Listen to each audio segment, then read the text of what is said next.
உயிர்ப்பிக்கிறதுமா இருக்கிறது ஆண்டவரே அப்பா. இந்த ஜீவனுள்ள வார்த்தைகளுக்காக மை துதிக்கிறேன். சங்கீத பகுதியை நீங்கள் பொறுப்பெடுத்துக் கொள்ளுங்க. இன்றைய நாளிலும் ஆண்டவரே அப்பா துதி ஆராதனைக்காக நோக்கி பார்க்கிறோம் ஆண்டவர் அப்பா. இதோ நம்முடைய பெலனாகிய தேவனை ஆண்டவரே, அவரை கம்பீரத்தோടെ துதியுங்கள். நம்முடைய தேவனை, யாக்கோபின் ராஜாவை அப்பா இதோ நித்தமும் ஆர்ப்பரியுங்கள் என்று அப்பா அப்படியாய் சங்கீதக்காரன் உயர்த்துகிறான் ராஜா.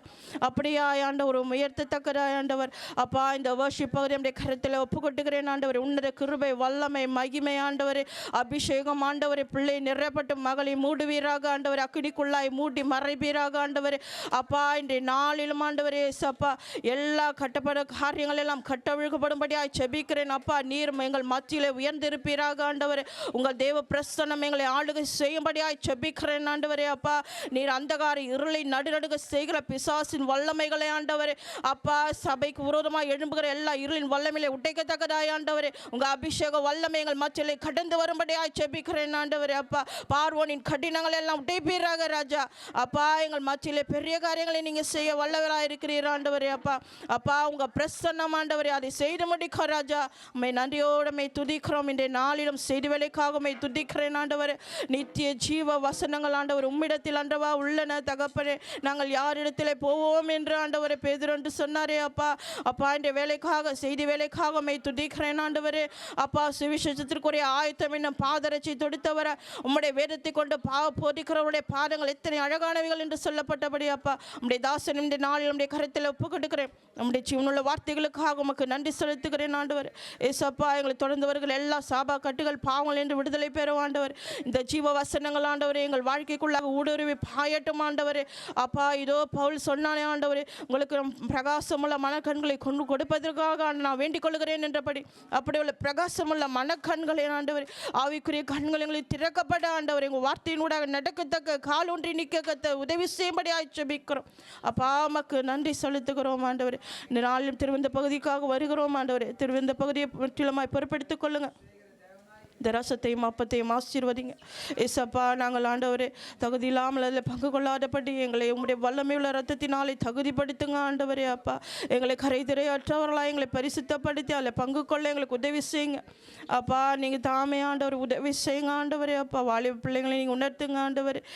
தானோ என்று ஆண்டவர் இதில் பங்கு கொள்ளாதபடி ஆண்டவர் அப்பா. அவர்கள் பாவத்தை உணர்ந்த ஆண்டவரை மன்னிப்பு கேட்டு ஆண்டவர் பயத்தோடு இதில் பங்கு கொள்ள கர்த்தர் உதவி செய்வீராக ராஜா. குற்றக்குறைவுகளை மன்னிங்க ஆண்டவரே, பலவீனங்களை மன்னிங்க ஆண்டவரே அப்பா.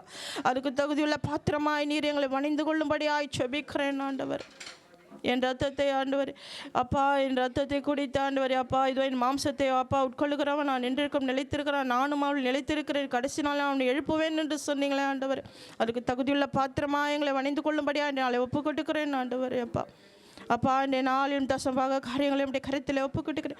காணிக்கை பகுதிக்காக உம்மை நோக்கி பார்க்கும் இல்லை பங்கு கொள்ளுகிற அப்பா கொடுக்கிற ஆண்டவரை கொடுக்க முடியாத எல்லா காரியங்களும் நம்முடைய கருத்தில் ஒப்புக்கிட்டுக்கிறேன். ஒவ்வொரு பிள்ளைகளையும் ஆசீர்வதிங்க.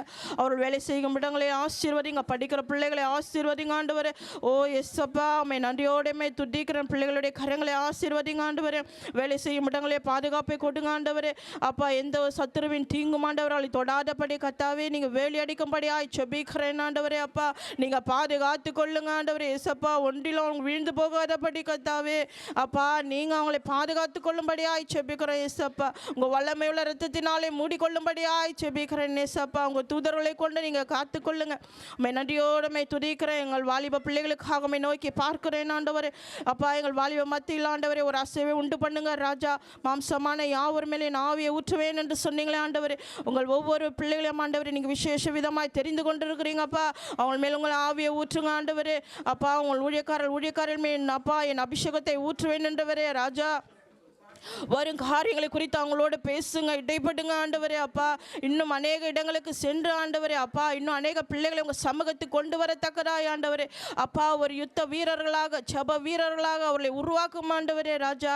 அவர்களை பலப்படுத்துங்க ஆண்டவரே சப்பா அப்பா. அவங்களை உருவாக்குங்க யெகோவா ஓசேனு நீர் உருவாக்குகிற கர்த்தராக இருக்கிறீங்க ஆண்டவரே அப்பா. உங்கள் சமூகத்தில் அவர்களை ஒப்புக்கொட்டுக்கிறேன் ஆண்டவரே அப்பா. உம்மை நன்றியோடு ஸ்தோத்தரிக்கிறேன் ராஜா. ஸ்தோத்தரிக்கிறேன் அப்பா. இந்த நாளிலும் ஆண்டவர் அப்பா அப்பா சண்டே ஸ்கூல் பகுதிக்காக உங்களுடைய கருத்தில் ஒப்பு கொடுக்கிறேன் அப்பா. ரெபிகா நான் ஒப்பு கொடுக்கிறேன் ஆண்டவர். ஏசப்பா உங்கள் சமூகத்தில் உங்கள் பாதத்தில் அமர்ந்து ஆண்டவரை ஜெபித்து உங்களுடைய வார்த்தைகளை ஆண்டவர் அப்பா கற்று ஆண்டவரை பிறகு பிள்ளைகளுக்கு சொல்லிக் கொடுக்க அப்படிப்பட்ட ஞானத்தை உங்கள் கிருபை உங்கள் அன்பை ஊற்றுங்க ஆண்டவரே ராஜா. பிள்ளைகளை அப்பா நீங்கள் வழி நடத்துவீராக ஆண்டவரே ராஜா.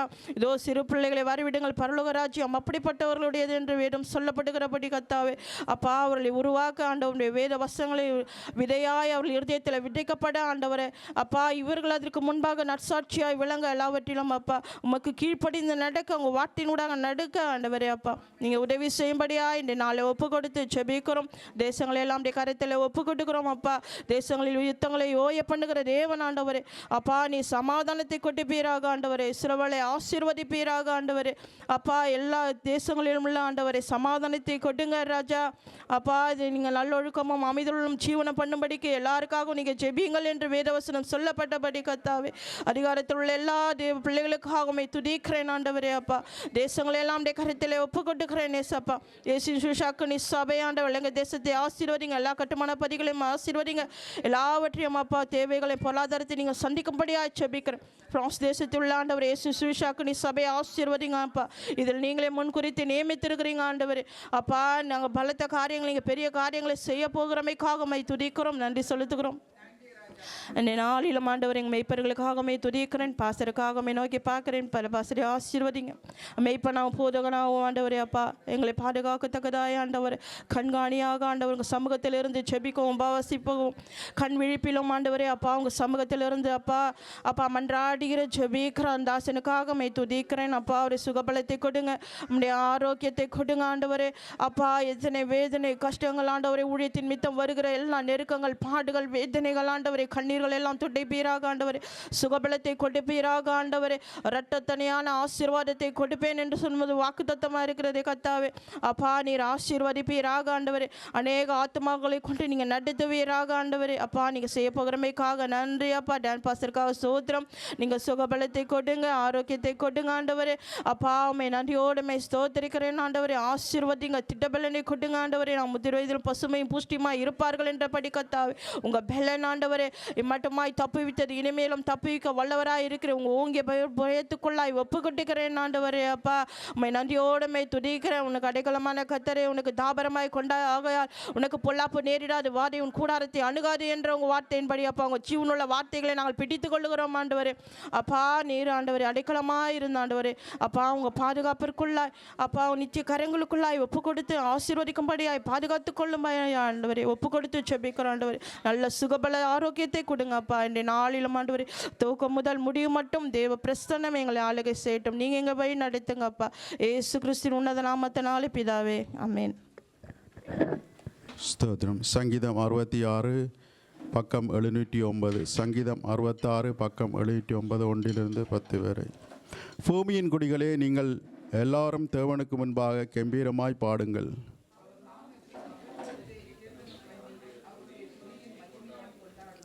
தேவனை நோக்கி உமது கிரிகளில் எவ்வளவு பயங்கரமாக இருக்கிறீர். உமது மகத்துவமான வல்லமை நிமித்தம் உம்முடைய சத்துருக்கள் உமக்கு இச்சகம் பேசி அடங்குவார்கள்.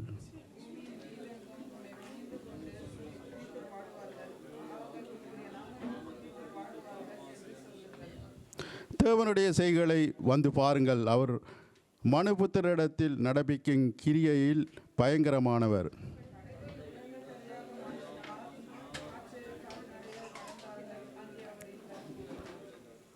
அவர் தம்முடைய வல்லமையினால் என்றென்றைக்கும் அரசாளுகிறார். அவருடைய கண்கள் ஜாதிகள் மேல் நோக்கமாய் இருக்கிறது. துரோகிகள் தங்களை உயர்த்தாதிருப்பார்களாக.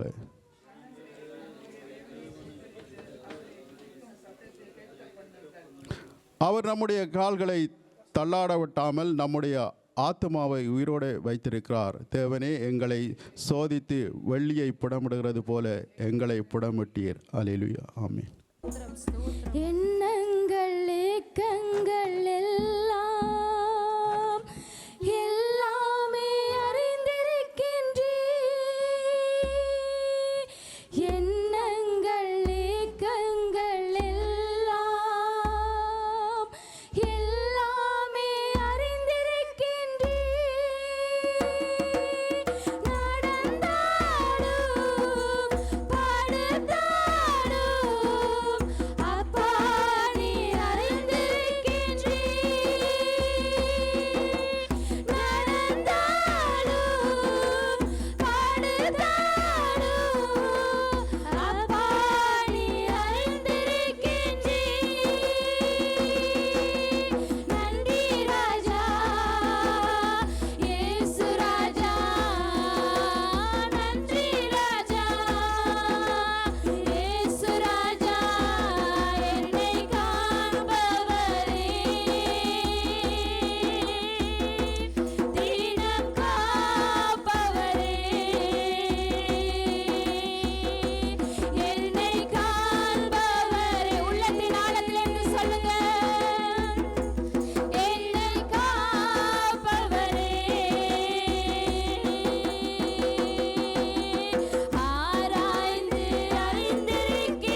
உமக்கு நன்றி, உமக்கு ஸ்தோத்திரம் ஆண்டவரே. அப்பா முன்னும் பின்னும் நெருக்கி ஆண்டவரே எங்களோடு கூட வந்தவரே ஆண்டவரே. எங்களுடைய கரு உருவாகும் முன்னமே நீர் எங்களை கண்டீரே, அதற்காக உமக்கு நன்றி தகப்பனே.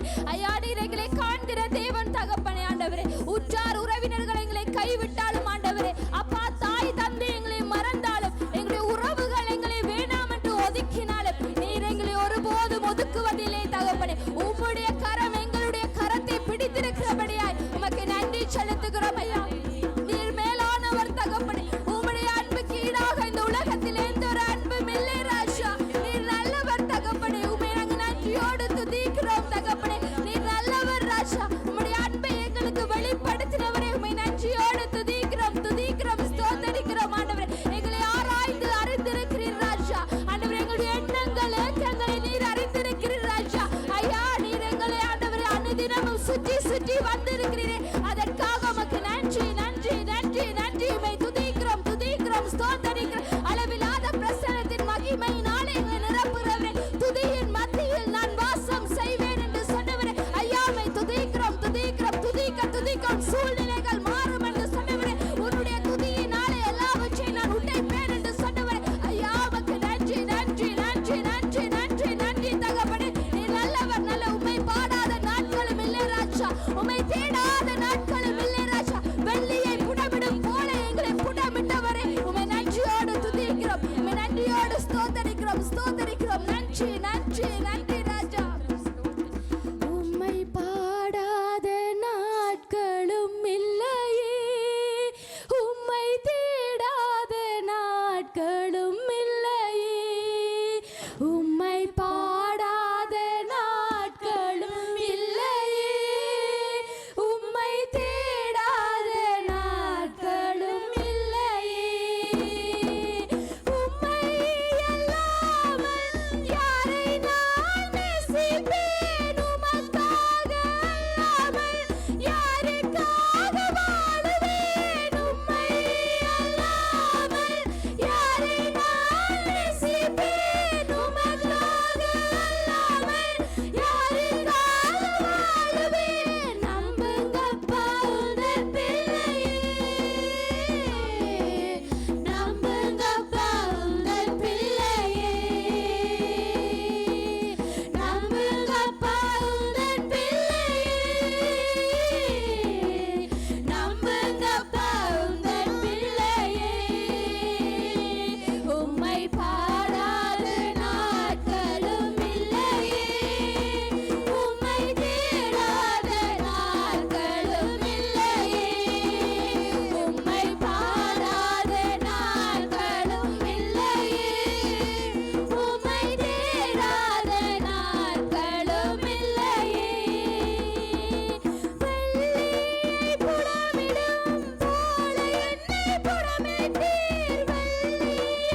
அப்பா உம்மை துதிக்கிறோம் ராஜா. உம்மை நன்றியோடு ஸ்தோத்தரிக்கிறோம் ஆண்டவரே. வெள்ளியை புடமிடும் போல எங்களை புடமிட்டிரே, உமக்கு நன்றி ராஜா. பொருத்தனைகள் நிறைவேற்றி ஸ்தோத்திர பலிகளை ஏறெடுக்க எங்களை அழைத்து வந்தவரே, உம்மை நன்றியோடு துதிக்கிறோம் ஆண்டவரே. ஐயா, எங்களுடைய கண்ணீர் எல்லாவற்றையும் ராஜா நீர் அறிந்திருக்கிறீர் ராஜா. எங்களுடைய ஒவ்வொரு கண்ணீரையும் நீர் துருக்கியை சேமித்து வைத்திருக்கிறதற்காக நன்றி ராஜா. அதை வைத்து நீர் எங்களுக்கு பலன் தருபவரே, அப்பா பயன் தருபவரே, உமக்கு நன்றியோடு ஸ்தோத்தரிக்க வந்திருக்கிறோம் தகப்பனே. நீர் நல்லவர் ராஜா. உம்முடைய அன்பு பெரியது, உம்முடைய இரக்கம் பெரியது, உம்முடைய கிருபை பெரியது ராஜா.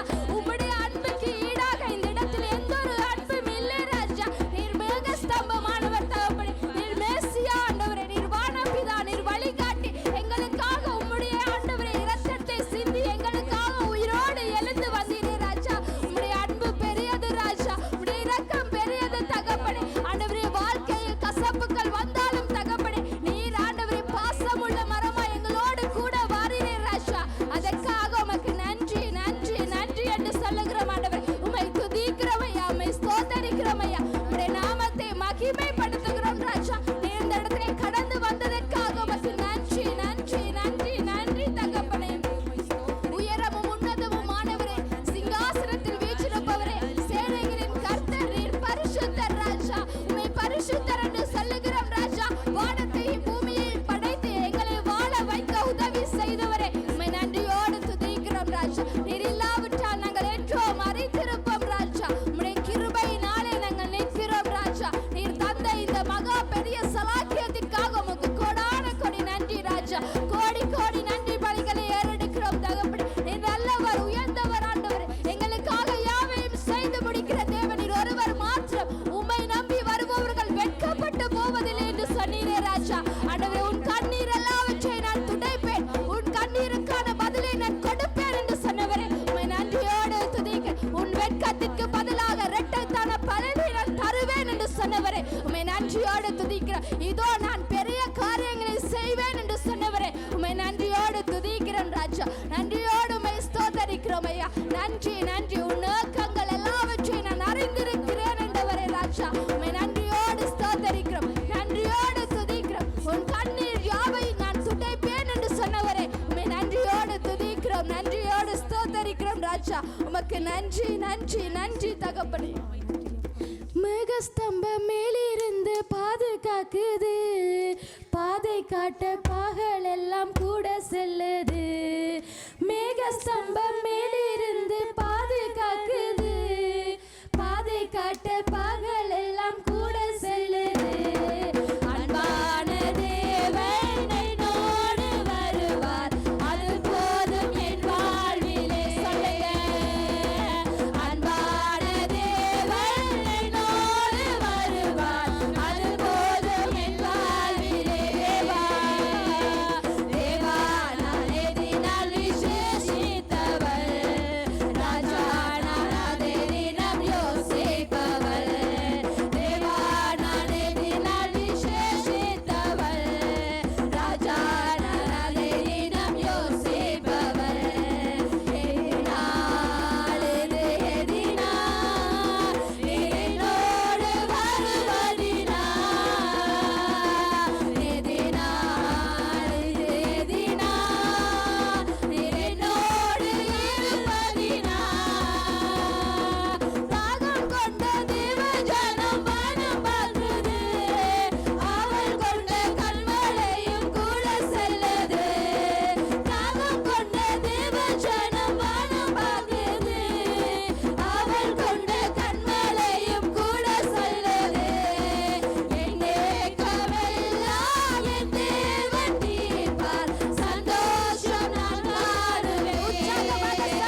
கண்களை மூடி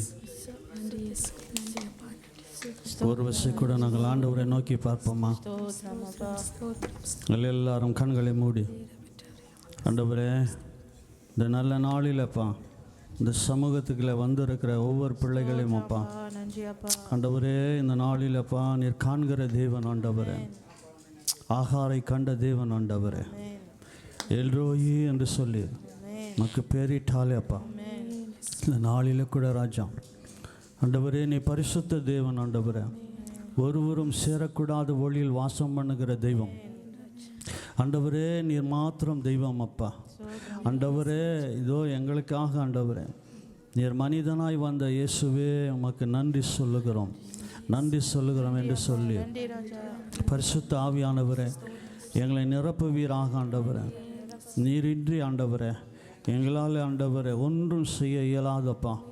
உமது ஆண்டவரே தேவ பிரசன்னம் அப்பா, ஆண்டவரே தேவ மகிமை அப்பா எங்களை நிரப்பும்படியாய் ஆண்டவரே அப்பா இந்த நாளில் ஒப்பு கொடுக்கிறோம் ஆண்டவரே. உம்மை நம்பி வருகிற பிள்ளைகளை நீர் கைவிடாத தேவன் பரிசுத்த ஆவியானவர் தாமே. ஒரு வசை கூட நாங்கள் எல்லாரும் கூட ஆவியானவரே, தூய ஆவியானவரே, ஆட்கொண்ட ஆவியானவரே, வழி நடத்தும் துணையாளரே, எம்மை வழி நடத்தும் துணையாளரே, ஆவியானவரே, தூய ஆவியானவரே, ஆட்கொண்ட ஆவியானவரே, வழி நடத்தும் துணையாளரே, எம்மை வழி நடத்தும் துணையாளரே, எங்கள் ஆவியானவரே, தூய ஆவியானவரே, ஆட்கொண்ட ஆவியானவரே,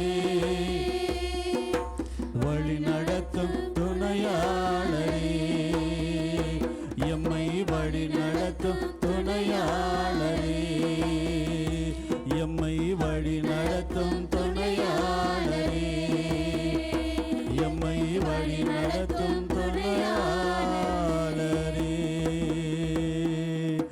அல்லேலூயா. எல்லாரும் ஆவியானவரே,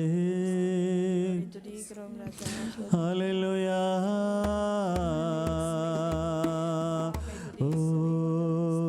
பரிசுத்த ஆவியானவரை எங்களைப்பா நிரப்பும்படியாய் ஆண்டவரே ஒப்பு கொடுக்கிற ஒவ்வொரு பாத்திரங்களும் அப்பா இப்பொழுது ஆண்டவரே ஒரு விசை கூட ஆண்டவரே ஆவியினால நிரப்புவீராக. நிரப்பும் அப்பா.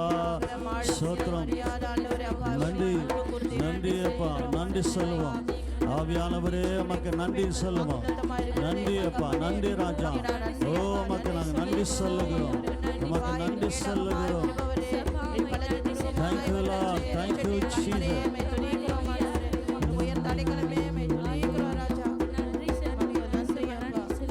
நீரின்றி வாழ்வேது இறைவா,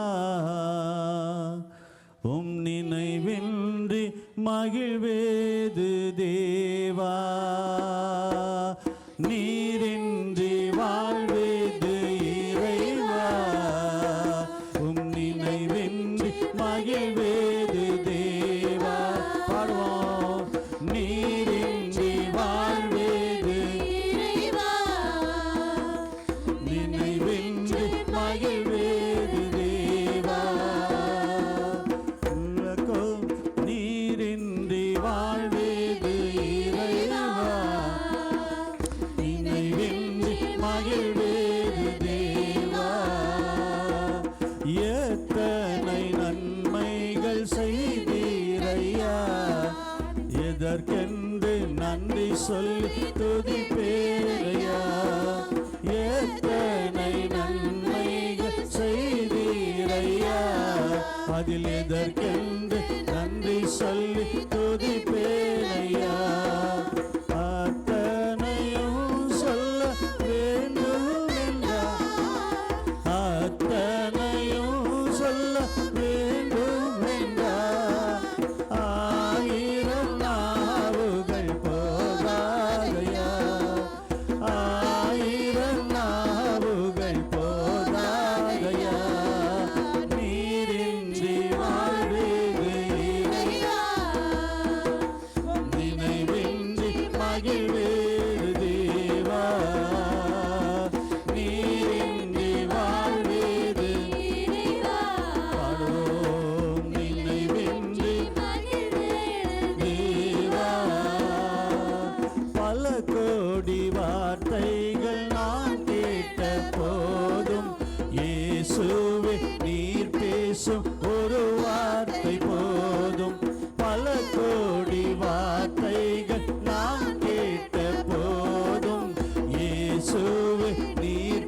பேசும் ஒரு வார்த்தை போதும், ஓராயிரம் ஜீவன் உயிர் வாழுமே, ஓராயிரம் ஜீவன் உயிர் வாழுமே.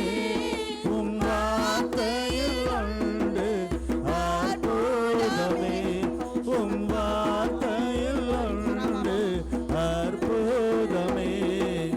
நீரின்றி வாழ்வேது இறைவா, நினைவின்றி மகிழ்வேது தேவா. ஓ, நீரின்றி வாழ்வேது இறைவா, அல்லேலூயா, நினைவின்றி மகிழ்வேது தேவா. கல்லுக்குள் தேரையை வைத்தவன் நீ, அதற்குள்ளும் ஜீவனை தந்தவர் நீ. கல்லுக்குள் தேரையை வைத்தவர் நீ, அதற்குள்ளும் ஜீவனை தந்தவர் நீ. உமை அன்றி அணுவேதும் அசையாதையா, உமை அன்றி அணுவேதும் அசையாதையா. உம் துணையின்றி உயிர் வாழ முடியாதையா, உம் துணையின்றி உயிர் வாழ முடியாதையா. நீரின்றி வாழ்வேது இறைவா, எல்லாரும் மகிழ்வேது தேவா. அல்லேலூயா, நீரின்றி வாழ்வேது இறைவா, அல்லேலூயா, மகிழ்வேது தேவா. நீரின்றி வாழ்வேது இறைவா, நினைவின்றி மகிழ்வேது தேவா. நீரின்றி வாழ்வேது இறைவா, நினைவின்றி மகிழ்வேது தேவா. ஆண்டவரே, இதோ ஆண்டவரே, இந்த நாளிலப்பா இங்கே பார்க்குற, இதை கேட்குற, வந்திருக்கிற அத்தனை பேரையும் உமது ஆள்கைக்குள்ளே ஒப்பு கொடுக்கிறோம் ஆண்டவரே. என்னை அன்று உங்களால் ஒன்றும் செய்ய இயலாது என்று சொன்ன தேவனே, உம்மையை நோக்கி பார்க்குறோம், எங்களை தாழ்த்துகிறோம் ஆண்டவரே. அப்பா, இந்த நாளில் கூட உமது வசனங்களை உறுதிப்படுத்துவீராக ஆண்டவரே. ஒவ்வொரு கண்ணீரையும் துடையும் அப்பா, ஒவ்வொரு வேதனைகளை நீர் மாற்றுவீராக. கழிப்பாய் ஆண்டவரே நீர் மாற்றி ஆசீர்வதிப்பீராக. எங்களை நீர் ஒரு கருவியாய் பயன்படுத்துவீராக. எல்லா துதி ஸ்தோத்திர கனமகிமை இயேசு ராஜாவுக்கே நாங்கள் செலுத்துகிறோம். எங்களை தாழ்த்துகிறோம், உயர்த்துகிறோம் நல்ல பிதாவே. ஆமென், ஆமென், ஆமென். உட்காருவோம்.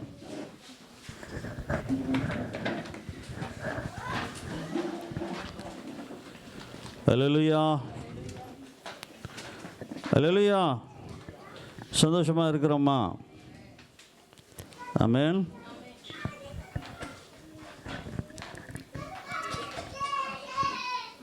இந்த நாளில் கூட இயேசுவின் நாமத்தில் உங்கள் யாவரையும் வாழ்த்து வரவேற்கிறோம். ஒருவேளை இந்த தொலைக்காட்சியில் இந்த வீடியோ மூலமாய் பார்க்குற தேவ பிள்ளைகள் புதிதாக இருக்கலாம், நீங்கள் ஆண்டவர் பிள்ளையாக இருக்கலாம். எல்லாரையும் நாங்கள் கர்த்தருக்குள்ளே ஆசீர்வதித்து வரவேற்கிறோம். தேவன் உங்களை ஆசீர்வதிப்பாராக.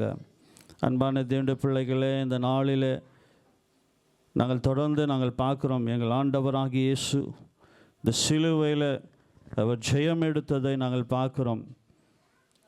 இந்த சாப சின்னத்தை அவர் ஆசீர்வாதமான சின்னமாய் அவர் மாற்றினார் என்று சொல்லி, அந்த சிலுவையில் அவர் மரித்து 3ஆம் நாள் உயிரோடு எழுந்து எங்களுக்கு ஜெயத்தை தந்தார் என்று சொல்லி நாங்கள் பார்க்குறோம். ஆகவே அன்பானவர்களே, இன்றைக்கு கூட நாங்கள் இந்த செய்திக்கு நாங்கள் துவக்கத்தில் ஒரு வசனத்தை எடுத்து நாங்கள் வாசிக்க கேட்போம். அந்த வசனம் என்ன சொல்லுகிறது பாருங்களேன். தாவீது என்கிற ஆண்டோடைய பக்தன் அவன் இப்படியாய் அந்த சங்கீதத்தில் சொல்லுகிறதை நாங்கள் பார்க்க முடியும். என்ன அது? நாங்கள் எடுத்து வாசிக்க கேட்போம். இந்த நாளில் கூட சங்கீதம் 34வது அதிகாரத்தில் 5வது வசனத்தை வாசிக்கும் பொழுது பாருங்களேன், இப்படியாய் வேத வசனம் சொல்லுகிறது. சங்கீதம் 34:5 வாசிக்கிறார்கள். வாசிக்க கேட்போமா? என்ன அது? வாசிங்க. அவர்கள் அவரை நோக்கி பார்த்து பிரகாசமடைந்தார்கள். அவர்கள் முகங்கள் வெட்கப்படவில்லை என்று அந்த வசனம் சொல்லுகிறது. ஆகவே அன்பான தேவனுடைய பிள்ளைகளே, இந்த பாருங்களேன், இந்த இடத்துல தாவீது என்ற அந்த ஆண்டவருடைய ஊழியக்காரன் இப்படியா இந்த இடத்துல சொல்லுகிறதை, கர்த்தரை அவன் நோக்கி பார்க்கிறதை பார்க்கிறோம்.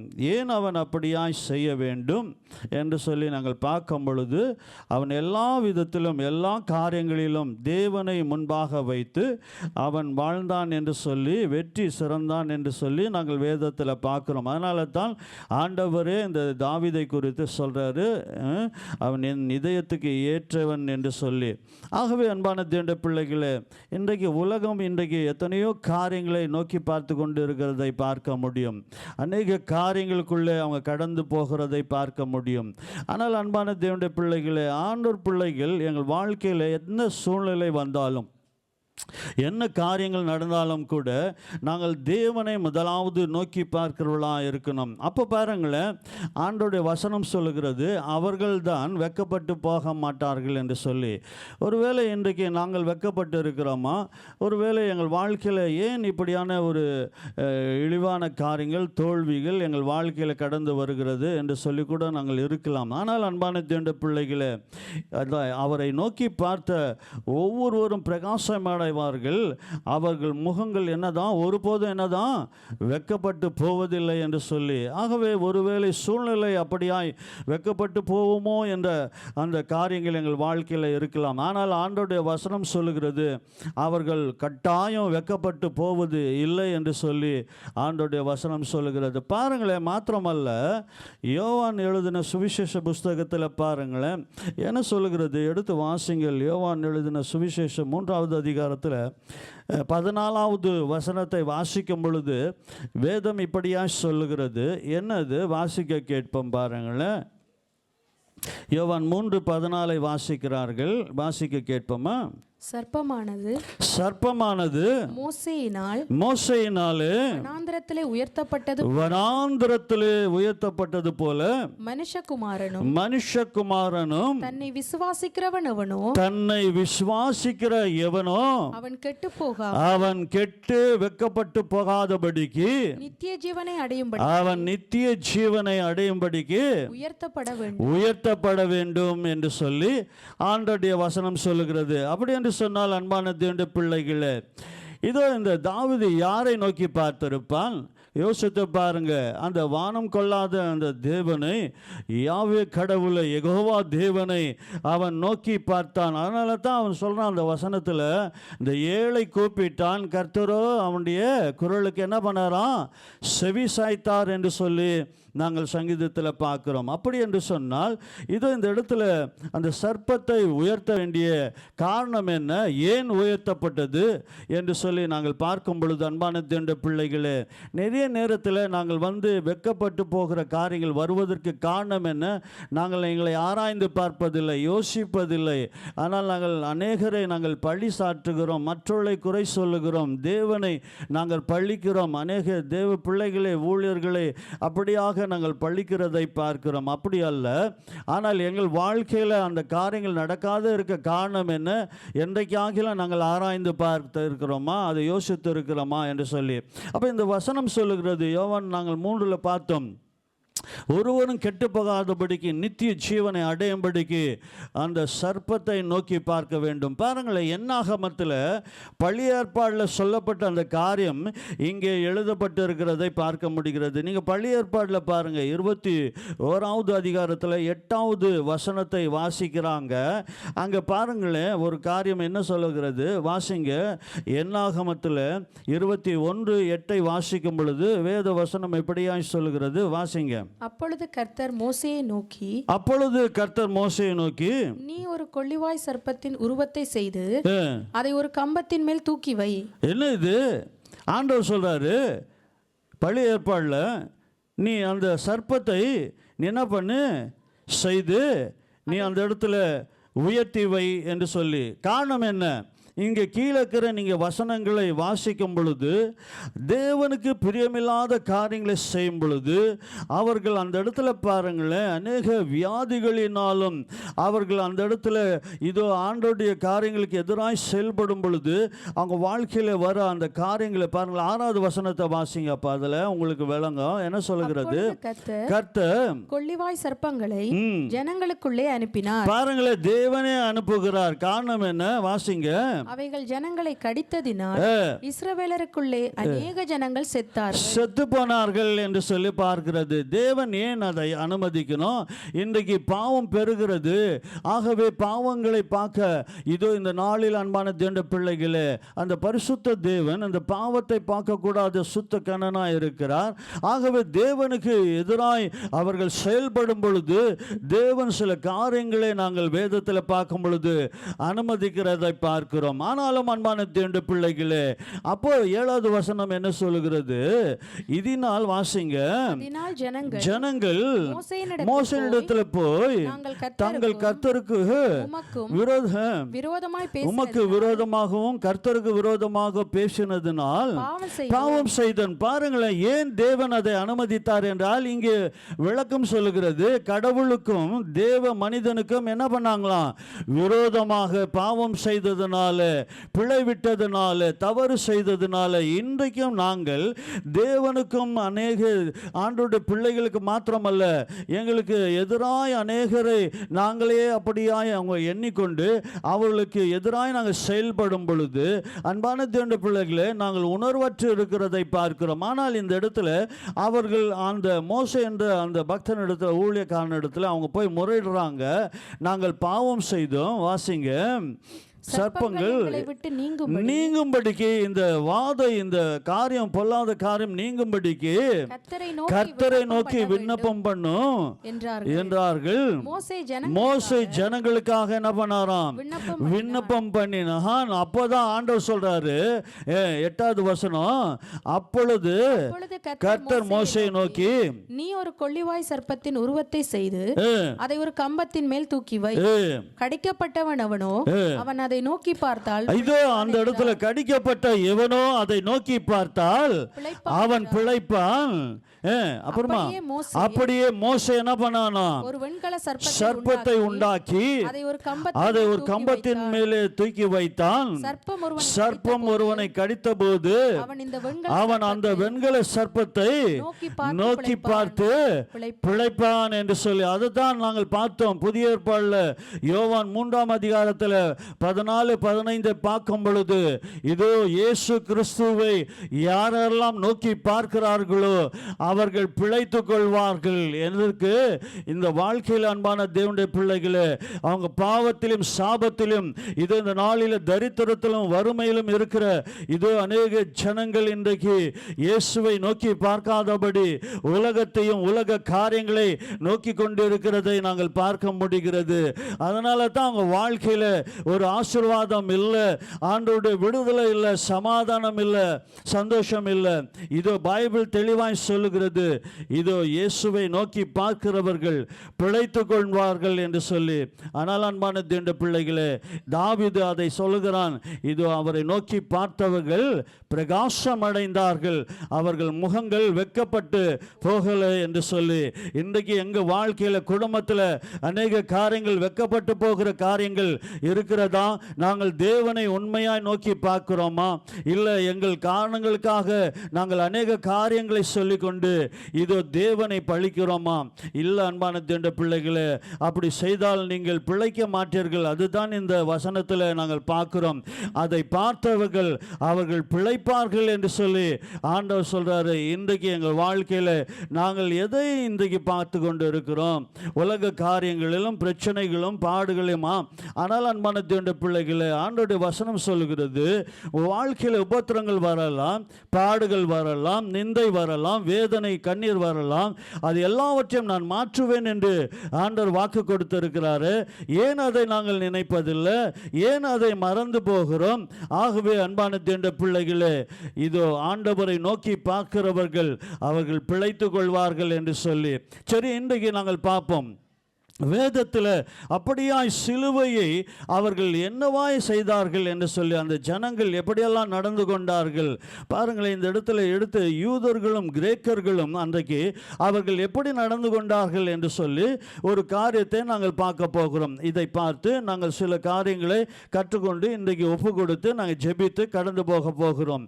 என்னது அது? எடுத்து வாசியுங்கள். 1 கொரிந்தியரின் புஸ்தகம் 1வது அதிகாரத்தில் 22வது வசனமும் 23வது வசனத்தை வாசிக்கும் பொழுது வேத வசனம் இப்படியாய் சொல்லுகிறது.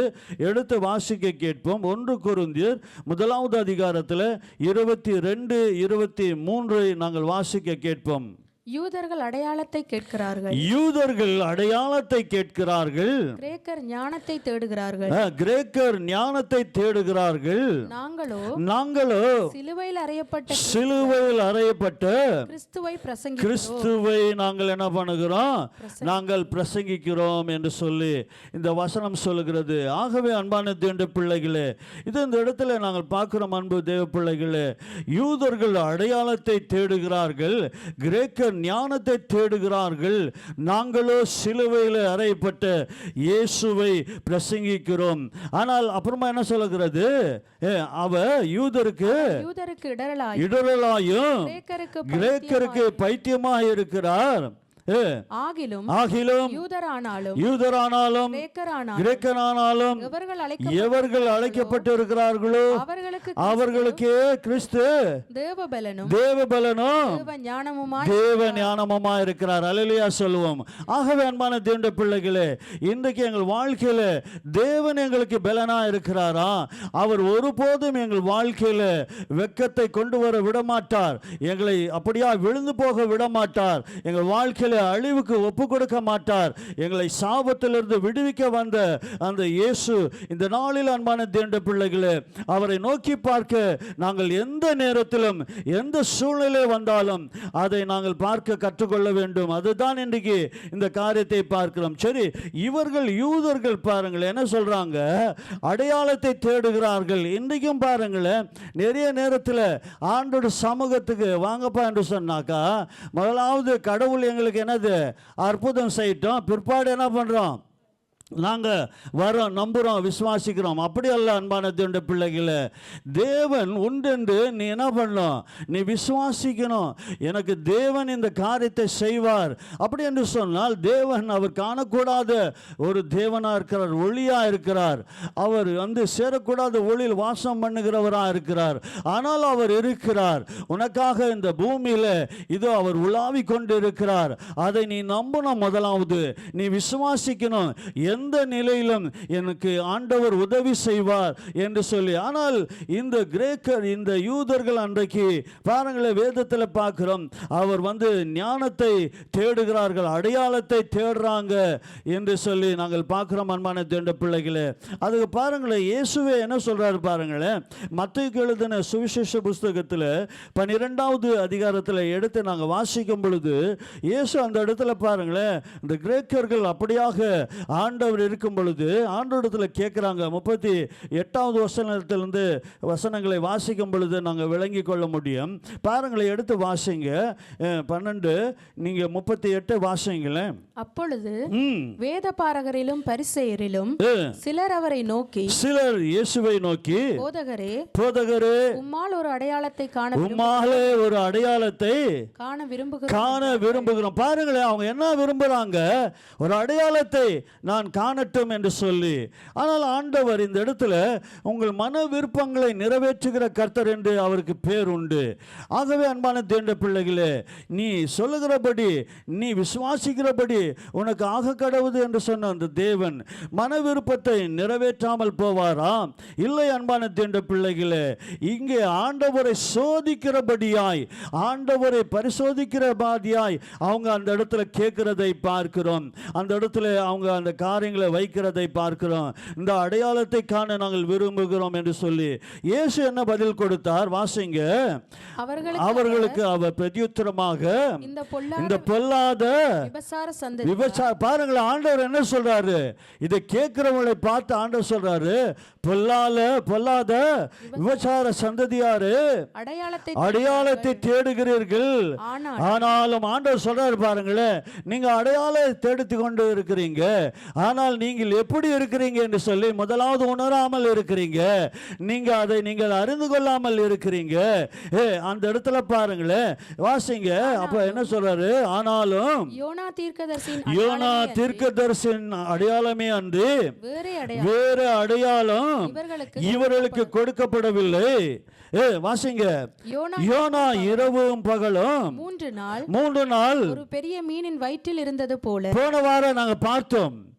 இதோ அவன் ஆண்டவருடைய திட்டத்துக்கு சித்தத்துக்கு மாறாக செய்யும் பொழுது அவன் தன் பிழையை ஏற்றுக்கொண்டு அந்த கடலிலே என்னை போடு என்று சொல்லி அவன் செய்தபோது ஆண்டவர் அவனை அழிக்க ஒப்பு கொடுக்காமல் அந்த மீனை ஆயத்தப்படுத்தி வைத்து அந்த மீனின்குள்ளே வயிற்றுக்குள்ளே 3 நாள் அவன் இருந்தான் என்று சொல்லி நாங்கள் யோனா புஸ்தகத்தில் பார்க்கிறோம். அதுபோல தான் அந்த 3 நாள் கழித்து அவன் அந்த மீனுக்குள்ளே இருந்து தேவனை நோக்கி அவன் விண்ணப்பம் பண்ணினான், தேவனை நோக்கி அவன் ஜெபித்தான், ஆண்டவரை அந்த இடத்துல இதோ அவன் தேடினான் என்று பைபிள் சொல்லுகிறது. அப்பொழுது தேவன் இதோ அவனை மீண்டுமா அந்த மீனின் வயிற்றிலிருந்து கரையில் அவனை கக்க செய்து அவன் மீண்டுமாய் தேவனுடைய ஊழியத்தை செய்யும்படியாய் ஆண்டவர் பயன்படுத்தினார் என்று சொல்லி பார்க்கிறோம். ஆகவே அன்பான தேவனுடைய பிள்ளைகளே, இங்கு ஆண்டவர் தெளிவாக சொல்கிறார், இந்த பொல்லாத விபச்சார சந்ததியாரே என்று சொல்லி இன்றைக்கு பொல்லாத ஜனங்களாய் இன்றைக்கு மாறிக்கொண்டு தேவனுக்கு எதிராய் செயல்பட்டு கொண்டு தேவனை இன்றைக்கு அநேக காரியங்களை குறை சொல்லிக்கொண்டு இயேசுக்கு எதிராய் செயல்படுகிறதை பார்க்கிறோம்.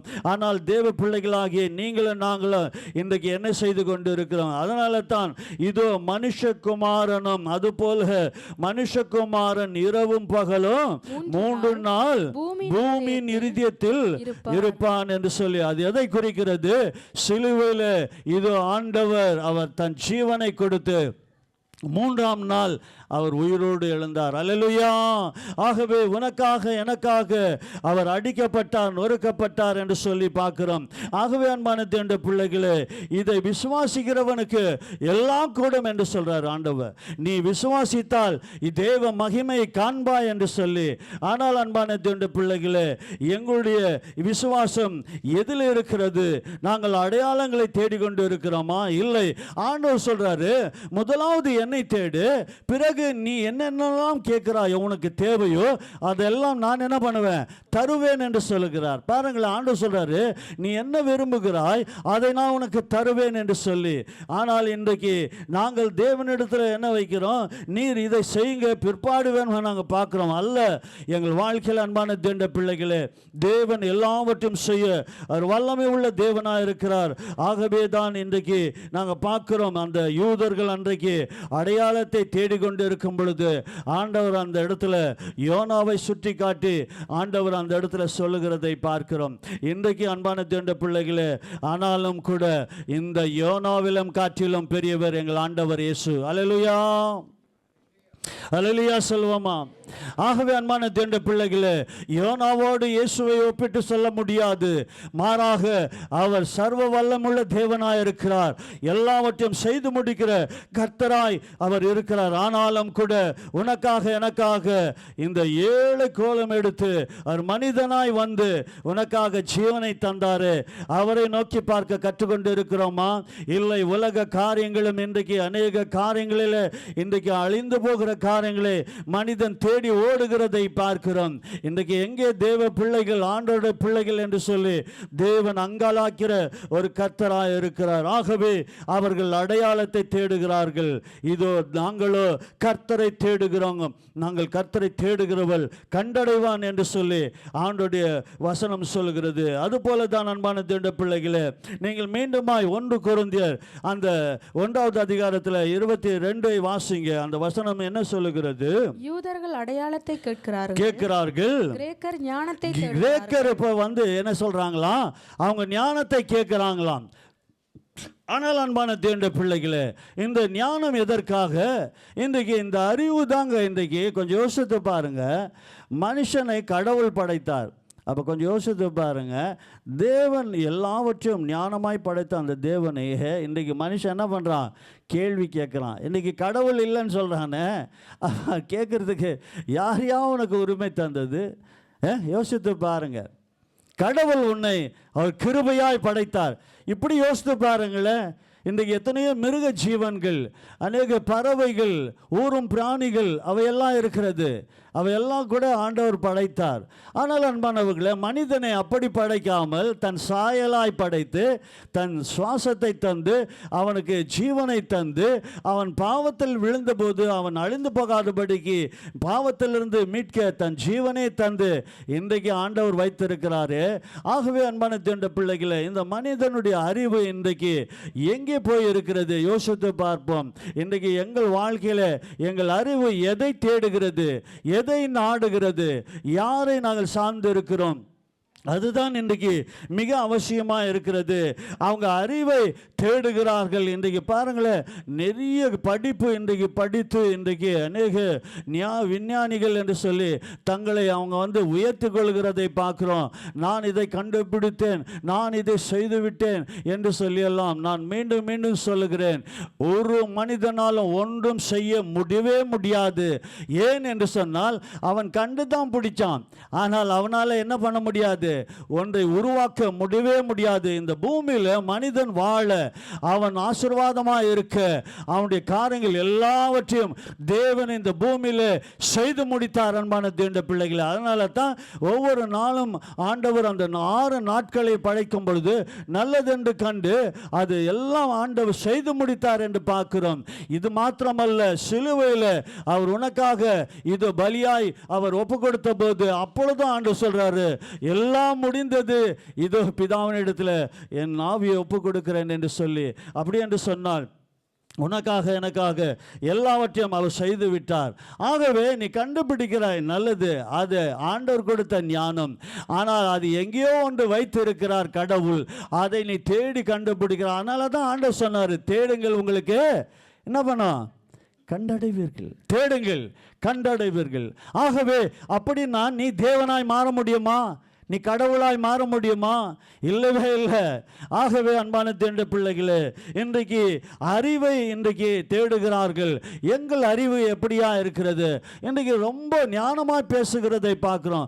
சில காரியங்களை பாருங்களேன், அது கடவுள் பிள்ளையாக இருக்கட்டும், இல்லை ஆண்டவர் அறியாதவங்களாக இருக்கட்டும், தங்களை ஞானிகள் என்று சொல்லி அநேக காரியங்களை பேசுகிறதை நாங்கள் பார்க்க முடிகிறது. அப்படி அல்ல அன்பான தேவனுடைய பிள்ளைகளே. தேவ பிள்ளைகள் அவர்கள் பேதை போல இருக்கணும். அவர்கள் தாழ்ந்தி தங்களை ஒப்பு கொடுக்கும் பொழுது கர்த்தர் அவளுக்கு ஞானத்தை தர அவர் வல்லமை உள்ளவராக இருக்கிறார். அதே 1 கொரிந்தியர் பாருங்களேன், 8வது அதிகாரத்தில் 1-2 வசனத்தை வாசிக்கும் பொழுது வேத வசனம் இப்படியாய் சொல்லுகிறது. 1 கொரிந்தியர் 8ஆம் அதிகாரம் வாசிங்க. 1-2 வாசிக்கும் பொழுது இங்கே ஒரு காரியத்தை, அறிவை குறித்து என்ன சொல்லுகிறது? விக்கிரகங்களுக்கு படைக்கப்பட்டவைகளை குறித்த விஷயத்தில் நம்ம எல்லாருக்கும் அறிவு உண்டென்று நமக்கு தெரியுமே. பாருங்களேன், இந்த இடத்துல ஏன் விக்கிரகங்களை கடவுள் வெறுக்கிறார்? இதை முதலாவது தெரிஞ்சுக்கணும்னாங்க. அது அன்பான தேவனுடைய பிள்ளைகளே, ஒரு கடவுளுக்கு உருவத்தை யாரால என்ன பண்ண முடியாது? கொடுக்க முடியாது. இன்றைக்கு உலகத்தில் எல்லா நாடுல, நம்ம இந்தியாவில் மாத்திரம் அல்ல, உலகம் முழுவதும் இன்றைக்கு எத்தனையோ காரியங்களை அவர்கள் கடவுள் என்று சொல்லி சில உருவங்களை, சர்ப்பங்களை, இன்னுமாய் அநேக மனிதர்களை கடவுள் என்று சொல்லி வைத்திருக்கிறதை பார்க்க முடிகிறோம். ஆனால் அன்பான தேவனுடைய பிள்ளைகளே, அது கடவுளாய் மாறுமா? மாறவே மாறாது. ஆனால் கடவுள் எரிச்சல் உள்ள தேவன் என்று வேதம் சொல்லுகிறது. அவர் பட்சிக்கிற அக்கினி என்று சொல்லுகிறது. ஆகவே தேவனுக்கு ஒப்பிட்டு ஒன்றையும் நாங்கள் என்ன பண்ண முடியாது, மனுஷன் செய்யக்கூடாது என்று ஆண்டவர் சொல்லியும் இந்த மனிதன் மீண்டும் சொல்லும் பொழுது கர்த்தர் அந்த இடத்துல அவனுக்கு எதிராய் செயல்படுகிறதை பார்க்க முடிகிறது. ஆகவே தான் கடவுள் அதை வெறுக்கிறார், அதை அருவருக்கிறார். வாசிங்க அந்த வசனத்தை, வாசிங்க 1-2. விக்கிரகங்களுக்கு படைக்கப்பட்டவைகளை குறித்த விஷயத்தில் நம் எல்லாருக்கும் அறிவு உண்டென்று நமக்கு தெரியுமே. அறிவு இருமாப்பை உண்டாகும். அறிவு இப்ப என்ன கொண்டு வருமா? இருமாப்பை கொண்டு வரும். இன்றைக்கு நிறைய காரியங்களிலே இருமாப்படைந்து இன்றைக்கு அநேக காரியங்களை அவர்கள் பிழையாய் செய்கிற காரியங்களுக்கு அவங்க ஞானமாய் பதில் கொடுக்கிறேன் என்று சொல்லி அவங்க அநேக காரியங்களை இன்றைக்கு பேசுகிறதையும் இன்றைக்கு சொல்லுகிறதை நாங்கள் பார்க்க முடிகிறது. நாங்கள் அப்படி இருக்கலாகாது. காரணம் என்ன? அந்த வசனம் தெளிவாக சொல்லுகிறது, அறிவு இருமாப்பை உண்டாக்கும், அன்பு பக்தி விருத்தியை உண்டாக்கும். ஒருவன் ஏதேனும் ஒன்றை அறிந்தவன் என்று எனக்கு தெரியும் என்று சொல்வான் என்று சொன்னால் எண்ணிக்கொள்வானானால் ஒன்றையும் அறிய வேண்டிய அவன் ஒன்றையும் அறிந்து கொள்ள வேண்டிய பிரகாரமாக அவன் இன்னுமா என்ன பண்ணலையா? அறியவில்லை. தெரியுதா? இப்போ விளங்குறதா? அன்பான தேவனுடைய பிள்ளைகளே, அவன் அறிந்து கொள்ள வேண்டிய விதத்தில் இன்னும் ஒன்று என்ன பண்ணலையா? அறிந்து கொள்ளவில்லை. அதுக்கு இன்றைக்கு அறிவை தேடுகிறதை பார்க்கிறோம். கிரேக்கர்கள் அன்றைக்கு ஞானத்தை தேடினார்கள், அறிவை தேடினார்கள். இன்றைக்கும் மனுக்குலம் இன்றைக்கு அறிவை தேடி நாடி ஓடுகிறது. ஆனால் அவனுடைய முடிவு என்ன? அவனுடைய வாழ்க்கையுடைய காரியங்கள் என்ன? இன்றைக்கு எத்தனையோ பேர் ஆண்டவரிடத்தில் ரட்சிக்கப்பட்டு வந்து அவங்க சாட்சிகளை கேட்கும் பொழுது அவங்க சொல்லுகிற காரியம் என்ன? நான் இப்படியாக இருந்தேன், என் அறிவை நம்பி இருந்தேன், ஆனால் அது எல்லாம் என்னை கைவிட்டது. என் வாழ்க்கையில் ஒரு உபத்திரம் வந்தது, ஒரு வியாதி வந்தது, ஒரு வேதனை வந்தது. அதிலிருந்து என் அறிவு என்னை காப்பாற்ற முடியல, அது காப்பாற்ற முடியாது.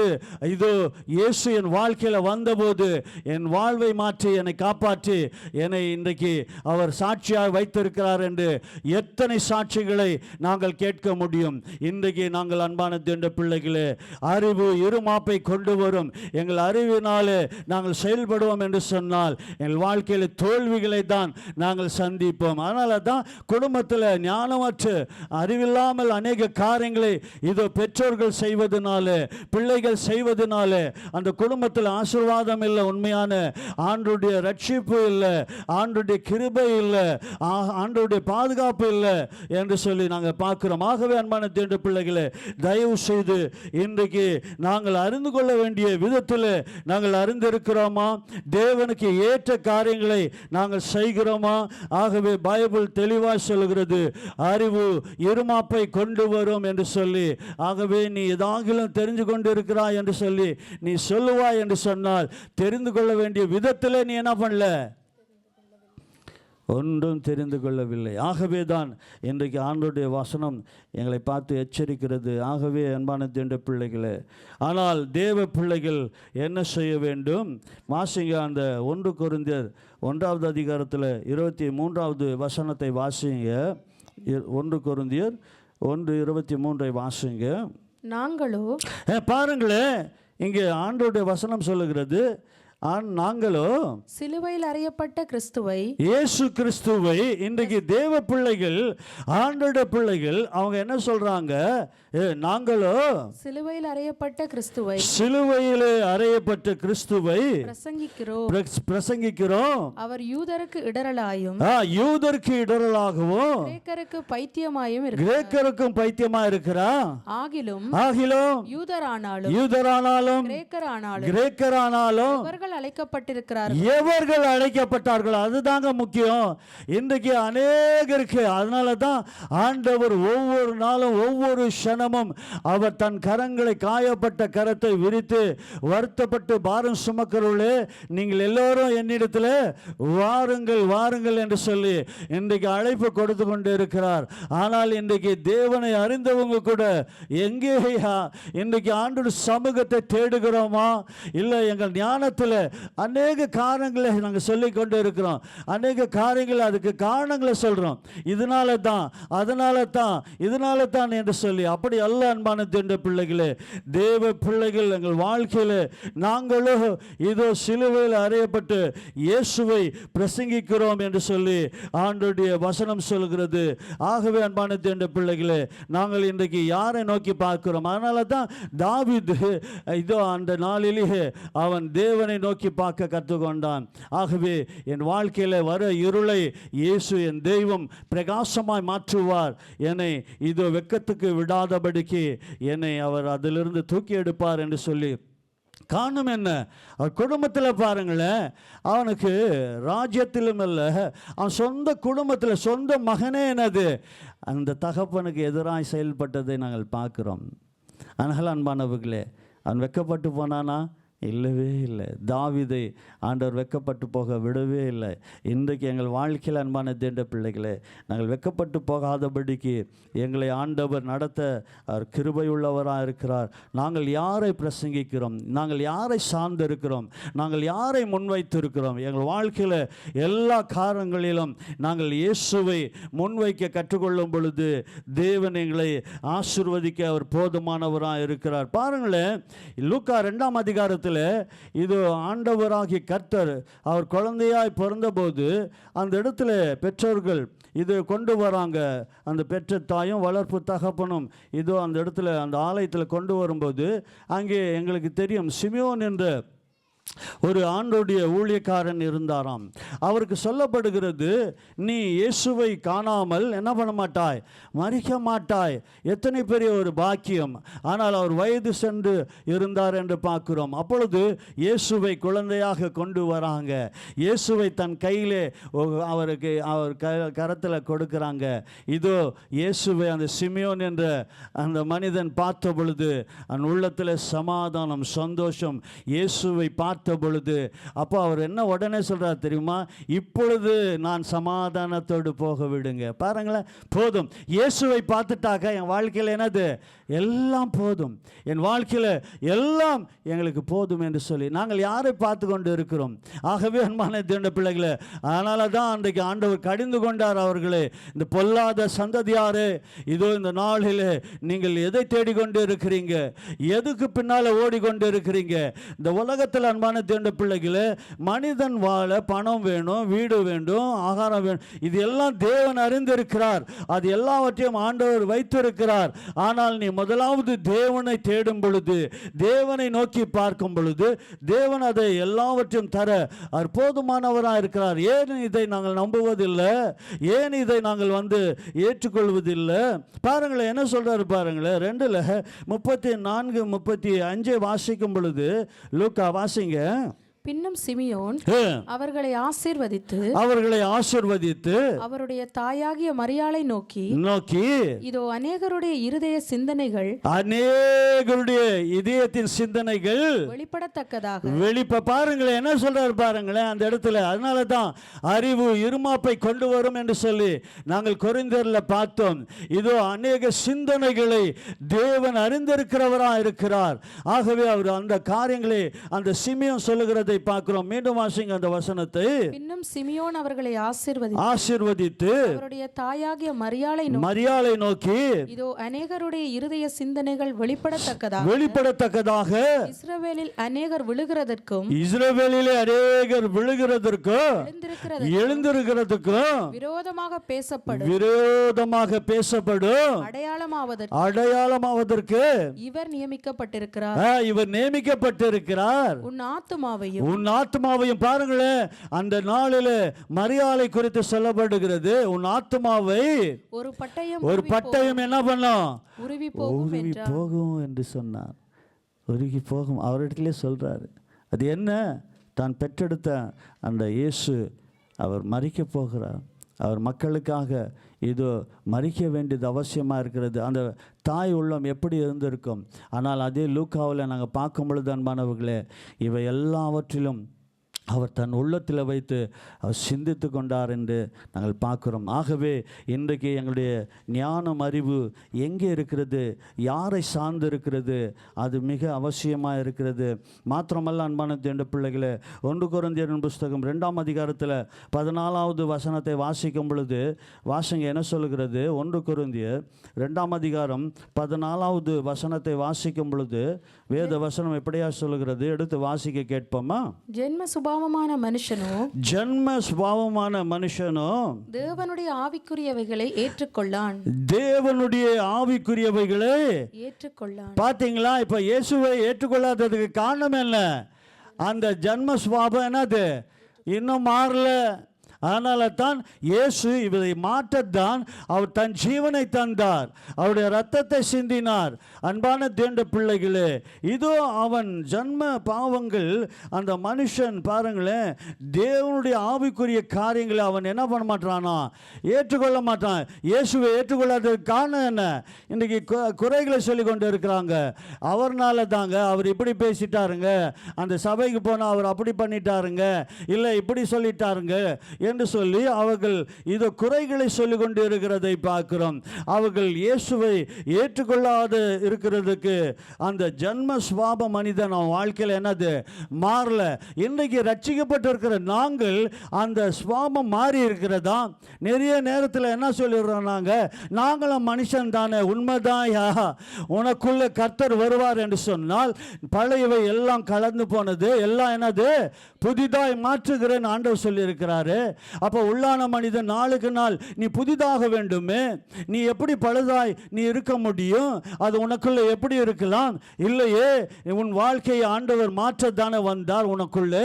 இது ஆண்டவருடைய காரியம். ஆனால் ஆவிக்குரியவன் எப்படி இருப்பான்? வாசிங்க அந்த வசனத்தை தொடர்ந்து வாசிங்க. அவைகள் அவனுக்கு பைத்தியமாக தோன்றும். பாருங்கள், அவனுக்கு அது பைத்தியமாய் தோன்றும். அவைகள் ஆவிக்கேற்ற பிரகாரமாய் ஆராய்ந்து நிதானிக்கப்படுகிறவைகள் ஆனதால் அவைகளை அறியவும் மாட்டான். பார்த்தீங்களா? ஆவிக்குரியவன் எதனா ஒன்று சொன்னா அதை உடனே என்னது என்ன பண்ணும்? நிதானிக்கணும். நிதானம் இருக்குதா? நிறைய நேரத்தில் தேவ பிள்ளைகளை, அது ஊழியராக இருக்கட்டும், விசுவாசியாக இருக்கட்டும், யாராக இருக்கட்டும், ஆவிக்குரிய பிள்ளைகளுக்குள்ள என்ன இருக்கணும்? நிதானம் இருக்கணுங்க. நிதானம். என் வாழ்க்கையில் உடனே இதை பேசிடுறது, இதை சொல்லிடுறது, இது செஞ்சிடுறது. பிறகு ஐயோ ஏன் இது இப்படி நடக்குது, ஐயோ ஏன் இது வரல, ஏன் இப்படி நடக்குது? காரணம் என்ன? நிதானம் இல்லாமல் நாங்கள் செய்து விடுகிற காரியங்கள். ஆகவே தான் அன்பான தேவனுடைய பிள்ளைகளை பைபிள் தெளிவாக சொல்லுகிறது, நாங்கள் நிதானிக்க வேண்டும். அப்புறமா பாருங்களேன், 15வது வசனம் என்ன சொல்லுகிறது? ஆவிக்குரியவன் எல்லாவற்றையும். பாருங்களேன், நாங்கள் சிலுவையிலே மரித்து உயிர்த்தெழுந்து இயேசுவை பிரசங்கிக்கிறோம், இயேசுவையே நாங்கள் காட்டுகிறோம், இயேசுவே முன்பாக வைக்கிறோம் இதோ என்று சொன்ன அந்த ஆவிக்குரியவர்கள் பாருங்கள், ஆவிக்குரியவன் எல்லாவற்றையும் ஆராய்ந்து அவன் என்ன பண்றானா? நிதானிக்கிறான். எப்பா, எது சொன்னாலும், எது நடந்தாலும், எந்த காரியம் இருந்தாலும் அவன் அவசரப்படாமல் அதை என்ன பண்ணலாம்? ஒரு கணம் நிதானிக்கணுங்க. நாங்கள் அப்படியாக நிறைய நேரங்களில் அநேக தவறான முடிவுகள் எடுத்து விடுகிறோம், தவறான காரியங்களை செய்து விடுகிறோம். நான் தெளிவாய் சொல்லுகிறேன் நண்பனவர்களே, வேதத்தில் நாங்கள் நீதிமொழிகளை பார்க்கிறோம். அதை வசனத்தை வாசிக்கும் பொழுது அது பெண்களுக்கு தான் நாங்கள் சொல்கிறோம். பாருங்களேன், ஆவதும் பெண்ணால் அழிவதும் பெண்ணாலே என்று சொல்லி. அப்போ பாருங்களேன், அந்த பெண் என்ன பண்ணுறாராம்? அவள் என்ன பண்ணுறாராம்? இடிக்கிறது அவள் சொந்த கரங்களினாலே என்ன பண்ணுறாராம்? அவர் இடித்து போடுகிறார் என்று சொல்லி நாங்கள் பார்க்குறோம். அந்த வசனத்தை வாசிங்க. நான் 14 அந்த நீதிமொழிகள் 14 இருக்குது அந்த வசனம் பாருங்களேன், என்ன சொல்லுது? புத்தியுள்ள ஸ்திரீ தன் வீட்டை கட்டுகிறாள், புத்தியில்லாத ஸ்திரீயோ தன் கைகளினால் அதை இடித்து போடுகிறாள். இங்க பாருங்களேன், வெறும் இடித்து போடுறாருன்னு சொல்ல, தன் கைகள். இப்போ தெரியுதா? அப்போ தன் கைகள்னாக்கா தான் சுயமாய் தானே என்ன பண்ணுறான்? இடித்து போடுறான். நல்ல வளர்ச்சியாக வந்து இருக்குது, அந்த வீடு ஆசீர்வாதமாக வருது. ஆனால் திடீரென்று இந்த காரியங்கள் வந்து விட்டது. என்ன காரணம்? அவன் சொந்த கரங்கத்தினால் இடித்து போடுகிறாளாம். இது வெறும் பெண்களுக்கு மாத்திரம் இல்லை, அது ஆண்களுக்கும் பொருந்தும். அது அது விசுவாசியாக இருக்கட்டும், அது தேவ பிள்ளையாக இருக்கட்டும், ஊழியராக இருக்கட்டும், எல்லாருக்கும் பொருந்தும். அன்பான தேவ பிள்ளைகளே, நாங்கள் என்ன செய்து கொண்டு இருக்கிறோம்? நாங்கள் நிதானிக்கணும். ஆவிக்குரியவன் எல்லாவற்றையும் அவன் நிதானித்து அருகிறான். அதனால தான் அவன் சொந்த கரங்களினாலே அவன். அப்போ அடுத்த வசனம் என்ன சொல்லுது பாருங்களேன், அதில் நீதிமொழிகளில் நீதிமொழிகளை பாருமா. அடுத்தது பாருங்களேன், நிதானமா நடக்கிறவன் கர்த்தருக்கு பயப்படுகிறான். பாத்தீங்களா என்ன சொல்லுது?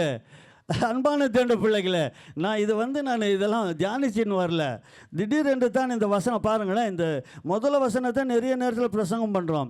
ஆனால் 2வது வார்த்தை சொல்லுது, நிதானமாய் நடக்கிறவன் கர்த்தருக்கு பயப்படுகிறான், தன் வழிகளில் தாறுமாறான அவரை அலட்சியம் பண்ணுகிறான். பார்த்தீங்களா, தாறுமாற காரியங்களை தான் கர்த்தரை அலட்சியம் பண்ணுவான். அந்த நாளில் அன்பானவர்களே, எங்கள் வாழ்க்கையில் நிதானம் மிக அவசியமாக இருக்கிறது. ஆகவே நாங்கள் அந்த கொரிந்தியரில் நாங்கள் திருப்பிக் கொள்வோம். அந்த வசனத்தை வாசித்தோம். 1 கொரிந்தியர் 2:14 வாசிமா. மீண்டுமாய் அந்த காரியத்தில் 15வது வசனத்தை வாசிங்க. ஆவிக்குரியவன் எல்லாவற்றையும் ஆராய்ந்து நிதானிக்கிறான், ஆனாலும் அவன் மற்றொருவனாலும் அதனால தாங்க. அப்போ மற்ற ஒருவனாலும் ஆராய்ந்து அவனால் என்ன பண்ண முடியாது? ஆவிக்குரியவனை நிதானிக்க முடியாது. இன்றைக்கு ஆவிக்குரிய இல்லாத காரியங்களே நிறைய நேரத்தில் பிழையான ஆலோசனை கொடுப்பது, பிழையான காரியங்களை செய்து விடுவது. அப்போ அந்த இடத்துல பாருங்களேன், பிளவுகளும் அநேக உபத்திரவங்களும் அநேக பாடுகளும் அநேக காரியங்களை வந்துவிடும். ஆகவே தான் அவன் நிதானமாக இருக்கணும். இதோ ஆனால் அந்த ஆவிக்குரியவனை ஒருவராலும் என்ன பண்ண முடியாது? நிதானிக்க முடியாது.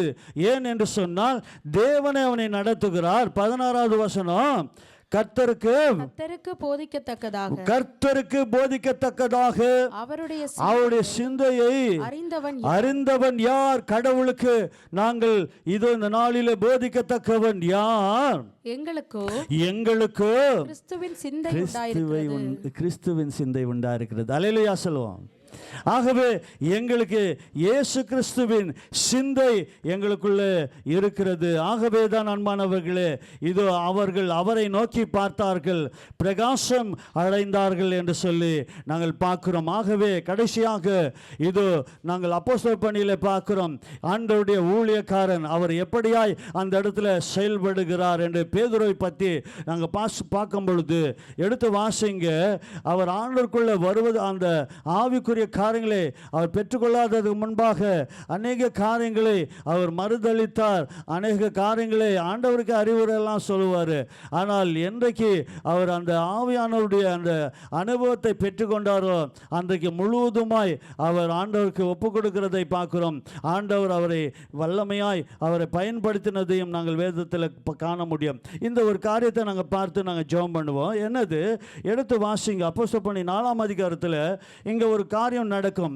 1லிருந்து நாங்கள் பார்க்கும் பொழுது அந்த காரியங்கள் அந்த இடத்துல பார்க்கிறோம். என்னது அது? வாசிக்க கேட்போம்.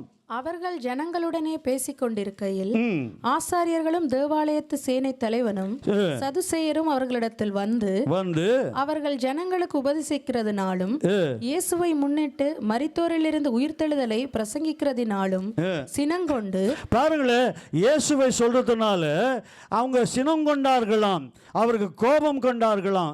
அப்புறமா அவர்களை பிடித்து சாயங்காலமா இருந்தபடியினால் மறுநாள் வரைக்கும் காவலில் வைத்தார்கள். இப்போ உடனே அவனுக்கு தீர்ப்பு சொல்ல முடியாது, அது சாயங்காலமா இருந்தது. மறுநாள் வரைக்கும் காவலில் வைத்தாங்க. வசனத்தை கேட்டவர்கள் அநேகர் விசுவாசித்தார்கள். பாருங்களேன், ஆண்டவருடைய வசனத்தை கேட்கும் பொழுது அவங்க விசுவாசித்தார்கள் அநேகர். அவர்கள் தொகை ஏறக்குறைய 5000 இருந்தது. வாசிங்க. மறுநாளிலே ஜனங்களுடைய அதிகாரிகளும் மூப்பரும் வேத பாரகரும் பிரதான ஆசாரியனாகிய அன்னாவும் காய்பாவும் யோவானும் அலெக்சாந்தரும் பிரதான ஆசாரியருடைய குடும்பத்தார் யாவரும் எருசலேமிலே கூட்டம் கூடி அவர்களை நடுவே நிறுத்தி, இதோ ஆண்டவர் பிள்ளைகளை நடுவே நிறுத்தி, நீங்கள் எந்த வல்லமையினாலே எந்த நாமத்தினாலே இதை செய்தீர்கள் என்று கேட்டார்கள். இன்றைக்கும் அன்பான தேவனுடைய பிள்ளைகளே, இதோ இப்படிப்பட்ட காரியங்களை பார்க்க முடியும். அப்பொழுது பேதுரு என்ன பதில் தராரு? வாசிங்க. பேதுரு பரிசுத்த ஆவியினாலே நிறைந்து. பாத்தீங்களா, இதுதான் மிக அவசியம். ஒரு தேவ பிள்ளைக்கு, ஆண்டோட பிள்ளைகளுக்கு பரிசுத்த ஆவியினாலே நாங்கள் நிறைந்து தேவ காரியங்களை செய்யணும். அது நாங்கள் தோக்க ஜெபமாக இருக்கலாம், அது சங்கீதம் வாசிக்கிறதா இருக்கலாம், அது ஆராதனையாக இருக்கலாம், அது செய்தி கொடுக்கிறதா இருக்கலாம், அது ஒரு சிறு பாடலாய் இருக்கலாம். எது காரியங்கள் நாங்கள் செய்தாலும் அது பரிசுத்த ஆவியில் நிறைந்து நாங்கள் செய்ய வேண்டும். அப்போது என்ன நடக்கிறது? அவர்களை நோக்கி, ஜனத்தின் அதிகாரிகளே, இஸ்ரவேலின் மூப்பர்களே, பிணியாளியாய் இருந்த இந்த மனுஷனுக்கு செய்யப்பட்ட உபகாரத்தை குறித்து எதினாலே இவன் ஆரோக்கியமானான் என்று பாருங்களேன். இங்க அவன் என்ன ஆயிட்டானா? வியாதி உள்ளவன் இப்ப என்ன ஆயிட்டான்? சுகமடைந்தான். ஆனால் இப்போ அது நல்லதா கெட்டதா? ஆனால் இவங்க என்ன சொல்றாங்க? அவன் எப்படி சுகம் ஆடலாம்? யோசித்து பாருங்க. இவங்க சுகம் கொடுத்துடுற மாதிரி இல்லை. அன்பான தேவ பிள்ளைகளே, அது தேவ கிருபை. தேவ மனிதன் அந்த இடத்துல ஜெபிக்கும் பொழுது அற்புதங்களை செய்கிறார் தேவன், அதிசயங்களை செய்கிறதை பார்க்க முடிகிறது. ஆகவே இவன் ஆரோக்கியமானான் என்று நீங்கள் இன்று எங்களிடத்தில் விசாரித்து கேட்டால், உங்களால் சிலுவையில் அறையப்பட்டவரும் தேவனால் மரித்தோரிலிருந்து எழுப்பப்பட்டவருமாய் இருக்கிற நசரேயனாகிய இயேசு கிறிஸ்துவின் நாமத்தினாலே இவன் உங்களுக்கு முன்பாக சொஸ்தமாய் நிற்கிறான் என்று உங்கள் எல்லோருக்கும், இஸ்ரவேல் ஜனங்கள் எல்லோருக்கும் தெரிந்திருக்க கடவுள். அல்லேலூயா. பாருங்களேன். ஆகவே சிலுவையை இவர்கள் இந்த இடத்துல உயர்த்தி காட்டுகிறதை பார்க்கிறோம். அதனால தான் கொரிந்தியர்ல பார்த்தோம், நாங்களோ சிலுவையில் அறையப்பட்டு இயேசுவை பிரசங்கிக்கிறோம், இயேசுவை நாங்கள் காட்டுகிறோம் என்று சொல்லி அந்த இடத்துல பாருங்களேன். தன் ஊழியத்தில் அவனை எங்கன்னா அங்கே முன் காட்டினானா? என்னால் தான், நான் ஜெபம் பண்ணாதான் இது நடந்தது, நான் இது பண்ணினதான் அவனுக்கு இது கிடைச்சது, இல்லவே இல்லை. கர்த்தரை அவன் முன்னாக வைக்கிறதை பார்க்கிறோம். எங்கள் வாழ்க்கையில் அன்பான தேவ பிள்ளைகளே, கர்த்தரை நாங்கள் முன்பாக வைப்போம் என்று சொன்னால் 12வது வசனம் அந்த அதிகாரத்தில் சொல்லுகிறது. 4:12 என்ன சொல்லுகிறது? அவராலே அன்று வேறொருவராலும் ரட்சிப்பு இல்லை. நாம் ரட்சிக்கப்படும்படிக்கு வானத்தின் கீழெங்கும் மனுஷருக்குள்ளே அவருடைய நாமமே அல்லாமல் வேறொரு நாமம் கட்டளையிடப்படவும் இல்லை. அல்லேலூயா. அப்போ இன்றைக்கு யோசித்து பாருங்க, எனக்கு அன்பான தேவ பிள்ளைகளே, இன்றைக்கு நாங்கள் எதை தேடிக்கொண்டு இருக்கிறோம்? எதை நாங்கள் முன் வைத்திருக்கிறோம்? யாரை பார்க்கிறோம்? இதோ அன்றைக்கு அவன் தாவீது சொல்றான், அவனை நோக்கி பார்த்தான், தேவனை நோக்கி பார்த்தான், அவன் பிரகாசம் அடைந்தான் என்று சொல்லி. இன்றைக்கு எங்கள் வாழ்க்கையில் இருளாக இருக்கிறதா? இயேசுவை நாங்கள் நோக்கி பார்க்கும் பொழுது கட்டாயம் எங்கள் வாழ்க்கையில் அந்த இருளை நீக்கி அவர் ஒளியை தர அவர் போதுமானவராக இருக்கிறார். கடைசியாக நாங்கள் எரோமியா 33:3 பார்க்கும் பொழுது ஆண்டவர் இன்றைக்கு சொல்லுகிறார், நம்மை பார்த்து தான் இன்றைக்கு ஆண்டவர் சொல்கிறாரு. என்னது அது? வாசிங்க. 33:3 நாங்கள் வாசிக்க கேட்போம். என்னது? வாசிங்க. என்னை நோக்கி கூப்பிடுப்பா, நீ மற்ற காரியங்கள் எல்லாம் செய்து கொண்டு இருக்காது. ஆண்டவர் சொல்றாரு, என்னை நோக்கி கூப்பிடு, அப்பொழுது நான் உனக்கு உத்தரவு கொடுத்து நீ அறியாததும் உனக்கு எட்டாததுமான பெரிய காரியங்களை உனக்கு அறிவிப்பேன். பாருங்களேன், ஆண்டவர் என்ன சொல்றாரு? என்னை நோக்கி கூப்பிடுப்பா, நீ அறியாததும் உன் ஞானத்துக்கு எட்டாததுமான காரியத்தை நான் உனக்கு செய்வேன் என்று சொல்லி ஆண்டவர் அந்த இடத்துல சொல்லுகிறதை பார்க்கிறோம். ஆகவே அன்பான தேவ பிள்ளைகளே, நாங்கள் யாரை நோக்கி பார்த்து கொண்டு இருக்கிறோம்? ஒருவேளை எங்கள் வாழ்க்கையில் தேவனை நாங்கள் நம்பி நாங்கள் அண்டி கொண்டு இருந்தாலும் கூட சூழ்நிலைகள் எங்களுக்கு பாதகமாய் தோன்றலாம், எங்களுக்கு எதிராய் செயல்படுவது போல காணலாம். அந்த நிலையிலும் கூட என் வாழ்வை இதை மாற்றுவார், இந்த காரியங்களை எங்களுக்கு ஆண்டவர் அற்புதம் செய்வார், எனக்கு அதிசயம் செய்து என் வாழ்க்கை உயர்த்துவார் என்று நாங்கள் தேவனை நோக்கி இதோ பார்க்க கற்றுக்கொள்ள வேண்டும். அதனால தான் என்னை நோக்கி கூப்பிடு, அப்பொழுது நான் உனக்கு உத்தரவு கொடுத்து நீ அறியாததும் உனக்கு எட்டாததுமான பெரிய காரியங்களை உனக்கு நான் அறிவிப்பேன் என்று சொல்லி ஆண்டவர் இன்றைக்கு எங்களை பார்த்து சொல்லுகிறார். ஆகவே அன்பான தேவ பிள்ளைகளே, இன்றைக்கு நாங்கள் தேவனை நோக்கி பார்க்க கற்றுக்கொள்வோம்.